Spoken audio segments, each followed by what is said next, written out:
অবিশ্বাস্য ঘটনাটা ঘটে গতকাল রাতে। আমি তখন পাহাড়গঞ্জ থেকে একজন পেশেন্টকে অ্যাটেন্ড করে বাড়ি ফিরছি। হঠাৎ ও আমার গাড়ির সামনে এসে পড়ে।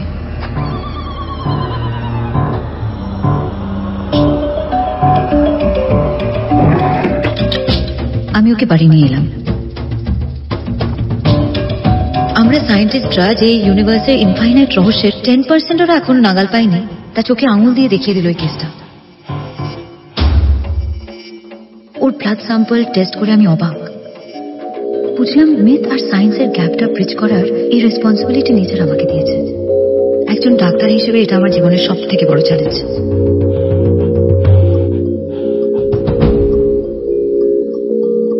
রেড মার্কারির সন্ধান না পেলে ও আর ওর মতো আরো অনেকের প্রাণ বাঁচানো যাবে না।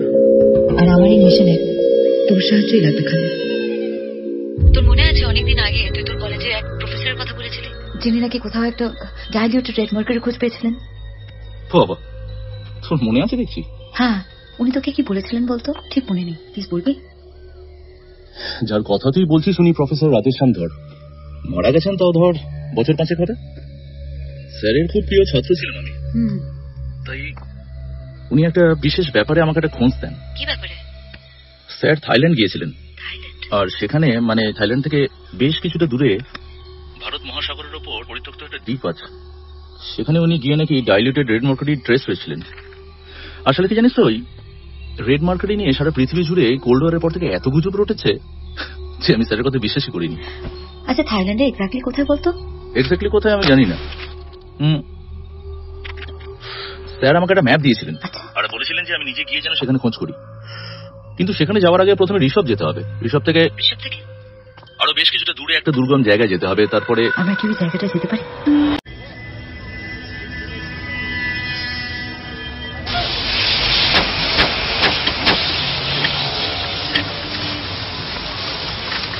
আপনার গাড়িরই কাজ হচ্ছে বলি, খুব যত্ন করে করতে হবে বলি। ওরে এই কুমার বাবুর গাড়ির কাজ খুব যত্ন করে করবি কিন্তু। বাবু আগের বার যখন গাড়িটা দিয়েছিলাম যা তেল ছিল ফেরত নেওয়ার সময় কিন্তু অর্ধেক হয়ে গেছিল। এবার দেখবেন সেরকম যেন কিছু না হয়। কি বলছেন কুমার বাবু? আমার পেট্রোল পাম্প থেকে তেল চুরি? এবার যদি এরকম হয় না জুতিয়া লম্বা করে দেবো বলে যাব। হ্যাঁ আপনি জানান আসছি। একটু কম ছাড়। কি হলো? আসছি। Thank you. কিরে এত দেরি হলো?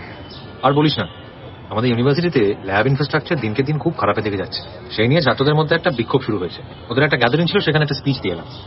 কাদের হয়ে? কর্তৃপক্ষ না ছাত্রপক্ষ? কুমার, আমি পেশায় প্রফেসর হতে পারি কিন্তু স্বভাবে আজীবন ছাত্র। ব্রাভো। আর বলবেন না মশাই, আর বলবেন না। কাগজের দিকে আর তাকানো যাচ্ছে। এতদিন তো এই ভাগার ভাগার ভাগার মাংস ছেড়ে দিয়ে মাছ ধরল, শাকচুন্নির উপদ্রব শুরু হয়ে গেল। শাকচুন্নির উপদ্রব মানে? আমি বলবো বলে ভেবেছি, আসলে কি জানেন তো, গেঁজাখুড়ি বলে যদি উড়িয়ে দেন, তাই আর ভয় বলতে পারিনি। 1 মিনিট। আসলে কি জানেন, আমার বউ মাঝখানে হলো বাপের বাড়ি গেছে, আর ছেলে তো ওই ব্যাঙ্গালোরে পড়ে। হ্যাঁ, তো কি হয়েছে, রাত্রিবেলা যখন শুই না, নিশুটি অন্ধকারে ওই শাকচুন্নির কান্না শুরু হয়। একই সুরে, একটা নয়, হয়েই যায়। জানেন তো, আমার ঠাকুমা না অপঘাতে মরেছিলেন, মানে গলায় দড়ি দিয়ে, ঠাকুরদার জ্বালা। এখন ওই ঠাকুমা কি জ্বালা শুরু করলো বলুন দেখি। তা আপনার ধারণা আপনার ঠাকুমাই শাকচুন্নি হয়ে কাঁদছেন? 100% অপঘাতে মারা গেছে তো। আমার তো তেমন ওঝা টোঝা চেনা নেই। আপনারা তো ওই জকের ধন খুঁজে বার করেছিলেন, কাগজে পড়েছি। আমাকে এই শাকচুন্নির হাত থেকে রক্ষা করুন প্লিজ। বিশ্বাস করুন, সারা রাত না হিসু চেপে শুয়ে থাকি। এবার কোনোদিন কিডনি ফেল হয়ে মারা যাব। একদিন আমার বাড়ি আসুন প্লিজ। সরি বাবু, আসলে এই ঝড় বৃষ্টির জন্য আসতে একটু দেরি হয়েছে। তাতে কি আছে, বেকার নেভার জানলে। আসুন। আপনার এমন বাড়ি আছে তো জানতাম না। না, এমনি তো আমরা বনেদি বংশ। আমাকে দেখলে বুঝবেন না। দাদুর আমল থেকে সব করতে শুরু করেছিল। আমার বাবু তো পুরো হরিণ লুট করে ছেড়ে দিলেন। আমার বাবা কি জিতল? লাভ ডাউন। আমার ছেলেরা দিলেন একেবারে জাতীয় পুরস্কার প্রাপ্ত গবেট। জয়েন্ট তো ফেলই না। তারপর পয়সা খাইয়ে ব্যাঙ্গালোরের একটা ইঞ্জিনিয়ারিং কলেজে ভর্তি করালো। 4 বছরের কোর্স। 6 বছর হয়ে গেল, সবে ফার্স্ট ইয়ার টপকেছে। বাগাতে হবে, ছেলের জন্য একটা পেট্রোল পাম্প বাগাতে হবে। রাকাশ্যাম বাবু, আপনার ঠাকুমা ডাকেন কটায়? এমনিতে সময় কোনো ঠিক থাকে না, তবে মোস্টলি লেট নাইট। চলুন শুনতে হবে, আসুন।